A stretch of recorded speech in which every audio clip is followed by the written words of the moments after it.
बच्चों के साथ बात करते हुए वो तरसती रहती थी कि बच्चे कभी उनसे बात कर लें। वो बेटों की जो आगे फैमिलीज़ हैं, जो बीवियाँ हैं, वो नहीं चाहती, माँ को साथ रखना नहीं चाहती रखना होंगी। नहीं चाहती, उनसे मिलना नहीं चाहती।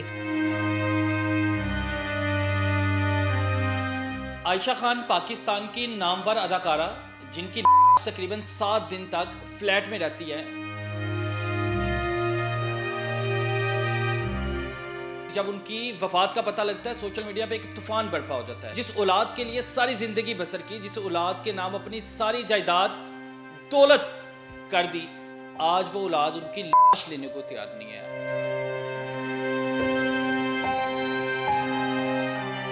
आज किसी भी आर्टिस्ट के पास जितना पैसा और प्रॉपर्टीज़ हैं और वो ये कह दे कि मैंने इस फील्ड से कमाया, तो मेरे लिए मुश्किल हो जाता है मानना। उनके पास अच्छी खासी प्रॉपर्टी थी, जिनकी बीमारी के साथ उनकी औलादों ने बड़ा खिलवाड़ किया। इनकी एक बेटी मॉडल थी और उसी मॉडलिंग के चक्कर में उन्होंने शादी वादी भी कर ली और वो बाहर चली गई। कितनी बदकिस्मती है। ये भी इतला है कि उनके साथ जो है ना एक खातून, जिसको आप कह सकते हैं कि उनकी कोई सहेली या जिनको अपनी तन्हाई जो है वो कम करने के लिए उनको जो है वो रिहाइश दे रखी थी अपने पास। एक मुलाजमा होती थी जो दिन में आती थी और काम करके वो चली जाती थी। अभी भी इस्लामाबाद से तो कितने 1.25 घंटे की फ़्लाइट है, 1.5 घंटे की फ़्लाइट है, आप कराची आ जा सकते हैं, माँ को बुला सकते हैं, लेकिन वो बेटा भी जो है वो नहीं मिल रहा था उनसे। आयशा खान पाकिस्तान की नामवर अदाकारा जिनकी तकरीबन 7 दिन तक फ्लैट में रहती है। फिर जब उनकी वफात का पता लगता है सोशल मीडिया पे एक तूफान बर्पा हो जाता है। लेकिन बदकिस्मती बदबख्ती ये कि जिस औलाद के लिए सारी ज़िंदगी बसर की, जिस औलाद के नाम अपनी सारी जायदाद दौलत कर दी, आज वो औलाद उनकी लाश लेने को तैयार नहीं है। अभी तक उनकी जो है कल से जब इतला मिली पोस्टमार्टम के बाद उनकी जो है हॉस्पिटल में मौजूद है, बच्चे अभी तक नहीं आए। नहीं में नहीं सब मेरे साथ मौजूद हैं। सर सबसे पहले तो बहुत शुक्रिया आपके वक्त का। अच्छा सर, कैसी बदबख्त औलाद है, माँ ने इतना नाम कमाया, मुस्बत नाम कमाया, इतनी जायदादें बनाई बच्चों के लिए, और आज वो लावारस एक फ्लैट में पहले 7 दिन लाश रहती है, अब उनकी लाश लेने बच्चे नहीं आ रहे। अच्छा, ये जो है ना एक वो सोने का चम्मच लेके जो औलादें पैदा होती हैं, जो बच्चे पैदा होते हैं, ज़ाहिर है कि ये जो आयशा हैं ये बड़ी एक पॉपुलर ड्रामा आर्टिस्ट हुई हैं। पाकिस्तान टेलीविज़न के लिए बहुत बड़े बड़े प्लेज़ इन्होंने किए, फिर प्राइवेट चैनल्स आ गए, उनके लिए बड़े बड़े प्लेज़ किए। यानी कि बड़ा मुश्किल होता है ये कहना। मैं थोड़ा सा इस फील्ड को समझता हूँ कि आज किसी भी आर्टिस्ट के पास जितना पैसा और प्रॉपर्टीज़ हैं और वो ये कह दे कि मैंने इस फील्ड से कमाया, तो मेरे लिए मुश्किल हो जाता है मानना कि इस फील्ड से ही सारा कुछ कमाया है। लेकिन कहा जाता है जो है वो आयशा के बारे में, अदाकारा आयशा के बारे में, कि उन्होंने इस फील्ड से बहुत कमाया। अच्छा चलें, मान लेते हैं। अच्छा, उसके बाद ये है कि उनके पास अच्छी खासी प्रॉपर्टी थी और इस तरह के कई वाक़यात अब मुझे याद आना शुरू हो गए हैं कि इनकी लाश के साथ इस तरह हो रहा है। बहुत से ऐसे फ़नकार मुझे अब याद आना शुरू हो गए हैं जिनकी बीमारी के साथ उनकी औलादों ने बड़ा खिलवाड़ किया।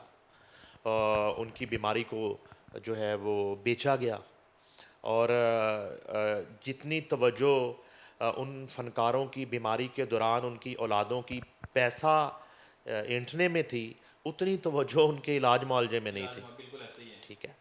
और वो बहुत बड़े बड़े नाम हैं। ये आयशा बीबी जो हैं, ये काफ़ी अरसा पहले, इनकी एक बेटी मॉडल थी, मुझे नाम एग्जैक्ट याद नहीं आ रहा, उनके नाम के साथ बीबी आता है, वो मॉडलिंग करती थी और उसी मॉडलिंग के चक्कर में उन्होंने शादी वादी भी कर ली और वो बाहर चली गई। 2 बेटे थे, एक बेटा लंदन में है और गालिबन बेटी अभी आउट ऑफ कंट्री है, अब मलेशिया या किस कंट्री में, लेकिन इस्लामाबाद भी बताया जा रहा है। एक बेटा इस्लामाबाद बताया जा रहा है।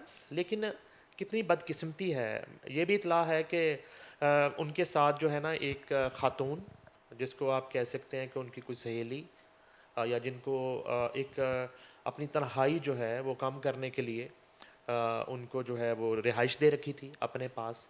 और एक मुलाजमा होती थी जो दिन में आती थी और काम करके वो चली जाती थी। अभी भी जो है इनको कोई रोल वोल इस तरह का, माँ के रोल में कोई ओल्ड करैक्टर जो मिलता था उसमें वो एक्टिंग कर लेती थी अपना चूल्हा जो है वो चलाने के लिए। तो ये है कि बच्चों के साथ बात करते हुए जो ज़राए बताते हैं कराची के हमारे जो सोर्सेज हैं वो बताते हैं कि वो तरसती रहती थी कि बच्चे कभी उनसे बात कर लें। तो बच्चों के पास इतना टाइम नहीं होता ऐसे था। फ़ोन करती थी, बच्चे फ़ोन ही नहीं उठाते फ़ोन थे, ही अगर नहीं उठाते थे तो आगे कोई बहाना कर देते थे। एग्जैक्टली अच्छा, वो इस तरह की सूरत हाल ना कि चूँकि वो बेटी ने भी शादी कर ली और अब वो बच्चों ने भी शादियाँ कर ली। और ये इसी तरह की मिसाल है तला साहब कि आप ये चले जाएँ दारुल कफ़ाला चले जाएँ, किसी ओल्ड होम चले जाएँ तो आपको समझ आ जाएगी कि 4-4 5-5 बेटे हैं। मैं बेटियों की बात ही नहीं करता। वो बेटियों जिन जिन अदाकारों को सर लोग मिलने के लिए तरसते हैं, अपनी औलाद ने उन्हें तन्हा छोड़ा हुआ है। एग्जैक्टली वो जो है ना, तो आप उनकी कहानियाँ सुन लें। मैं जो है ना मैं पहले बहुत जाता था इन ओल्ड होम्स में, ख़ास तौर पे ईद के त्योहारों में चले जाना, उनसे मिलते थे, हम बैठते थे, उनको सुनते थे। तो मैं बड़े ऐसे करैक्टर देखे हैं कि 3-3 4-4 बच्चे ब्यूरोक्रेट्स हैं और माँ बाप रूल रहे हैं वहाँ पे ओल्ड होम्स में। तो ये एक बदकिस्मती है।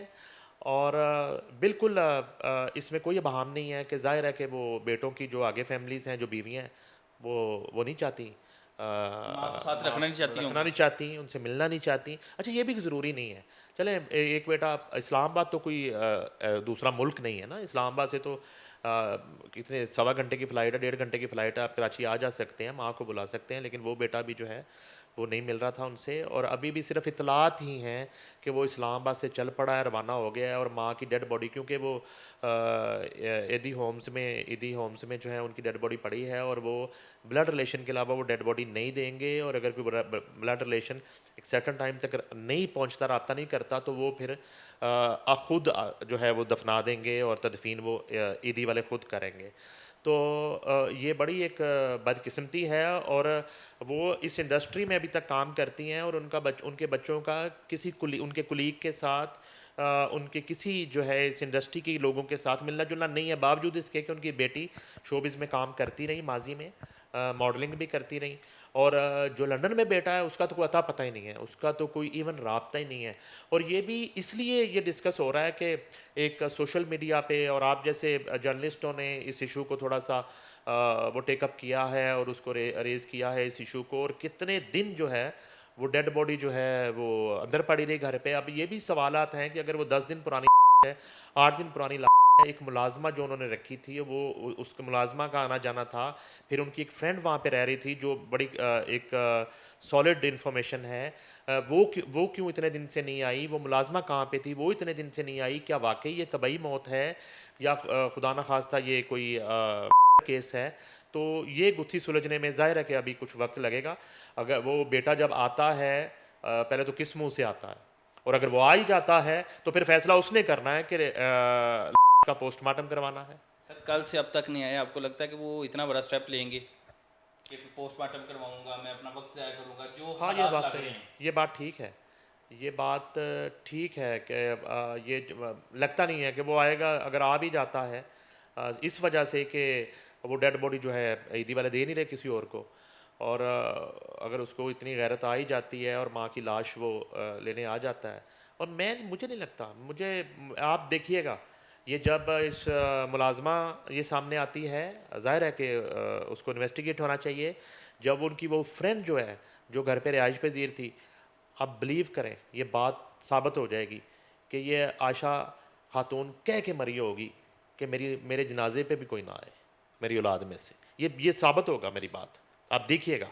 अपनी सारी जायदादें अपने बच्चों के नाम लगा के खुद अकेली एक फ्लैट में ज़िंदगी गुजार रही थी। ज़िंदगी गुजार रही थी। अब इसमें उसका कोई कसूर नहीं है।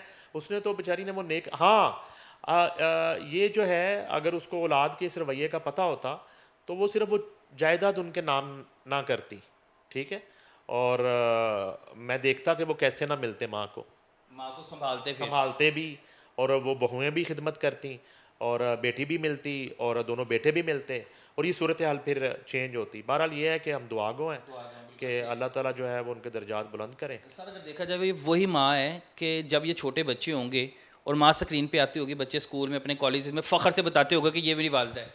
बिल्कुल ऐसे ही है, बिल्कुल ऐसे ही है। उस वक्त तो वो बड़ा उनको प्राउड होता होगा। और वो बाज़ औक़ात जो है बड़े आर्टिस्टों के बच्चों को मैं जानता हूँ जिनको जो है ना वो उनके माँ बाप के फ़ेम की वजह से मुलाज़मतें मिलती हैं, बहुत से जो है ना वो फ़ायदे उठाते हैं, और बहुत से जो है कारोबारी फ़ायदे उठाते हैं, बहुत से रिश्ते हो जाते हैं और लेकिन बदकिस्मती से अंजाम जो है वो बड़ा हौलनाक है जो इनके साथ हुआ है।